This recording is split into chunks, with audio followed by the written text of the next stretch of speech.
This is a Sports Catastrophe production.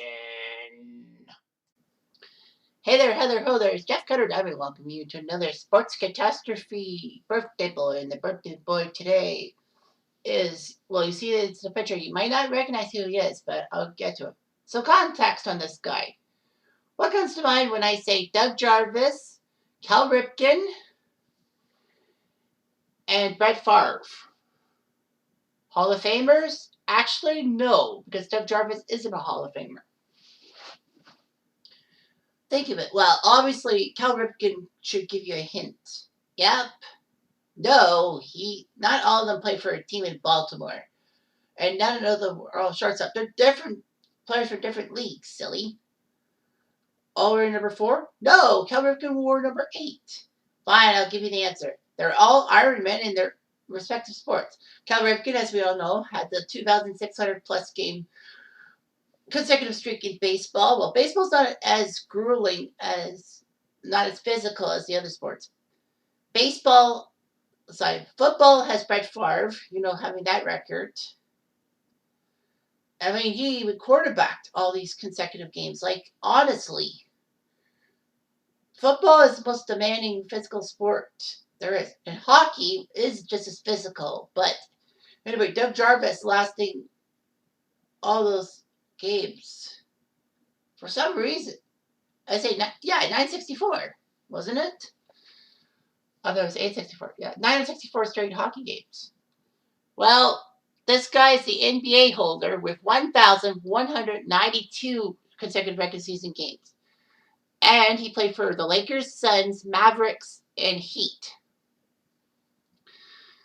And he won 3 titles, 87, 88, and he came back to the Lakers for the 2000 season, in which he got his 3rd title and an NBA All-Star in 1990. His name is AC Green. So it's 1,192 games. That's amazing. When you hit that in an 82-game season, that's at least 13, close to 13 straight seasons. Anyway, that's amazing.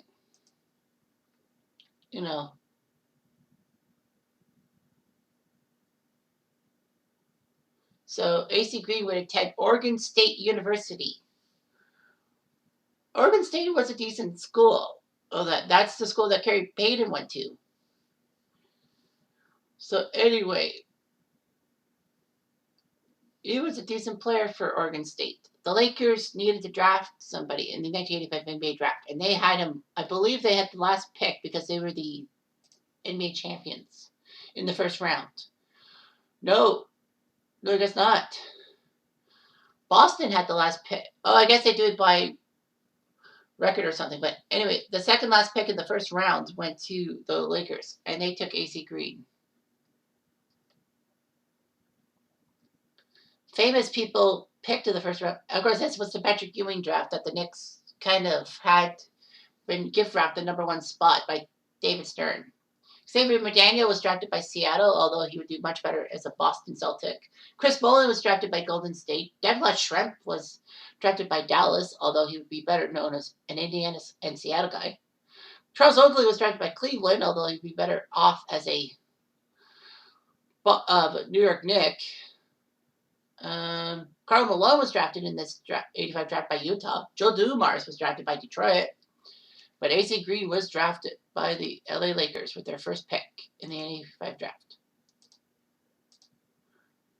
And Green would lead the Lakers in rebounding for 6 of his 8 years on the team from 85 to 93, his first stint with the Lakers. That's amazing. When you got guys like Magic, Worthy, and Abdul-Jabbar on your team, he led them in rebounding. The Lakers were back-to-back champs in 87 and 88, which were Green's 2nd and 3rd years with the team. He did pretty well. In the 2 chases for the title, he got 11 points and 8 rebounds a game. That's good. He was named to the All-Defensive Second Team in 89, was voted a starter on the 1990 Western Conference All-Star Team. That's hard to believe.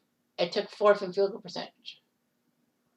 But he was a free agent, so he left the Lakers to sign with Phoenix, who were just off losing the NBA Finals to the Bulls. They needed AC Green because they figured he was the piece to their championship puzzle.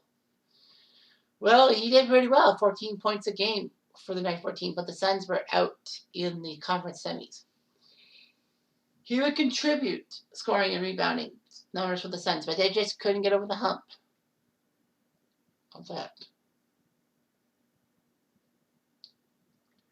So AC Green was pretty good. And then he was traded to Dallas in the trade that sent Jason Kidd to Phoenix. If memory serves me right, was that the trade that sent Nash to Dallas? I don't think so, but anyway, AC Green was there because Phoenix wanted Jason Kidd, so they traded AC to Dallas, and he brought reliable rebounding skills alongside Sean Bradley.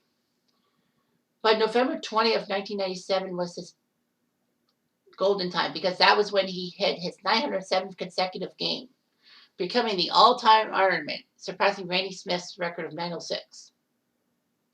He would hit the 1,000th game March 1999 against Vancouver. And after the 99 season, he spent, his 14 seasons in the league. He only missed 3 games, all during the 86-87 season in his second season with the league.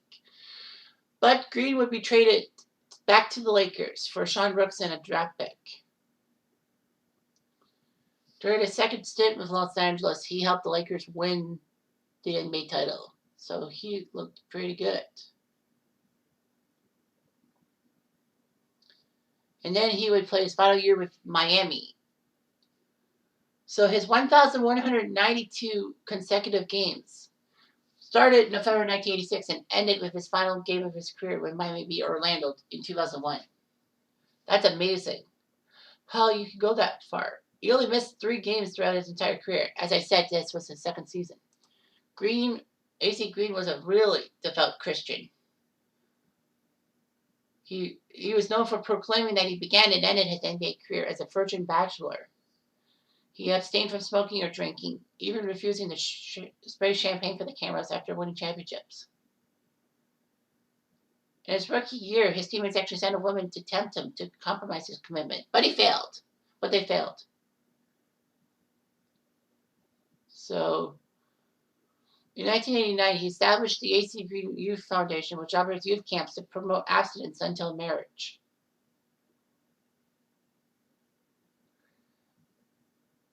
Well, he did marry in 2002, and finally could be himself in a sense. So he played 1,278 games in his NBA career, scoring 9.6 points, 7.4 rebounds. Okay, in the playoffs, he would be in the playoffs for many years.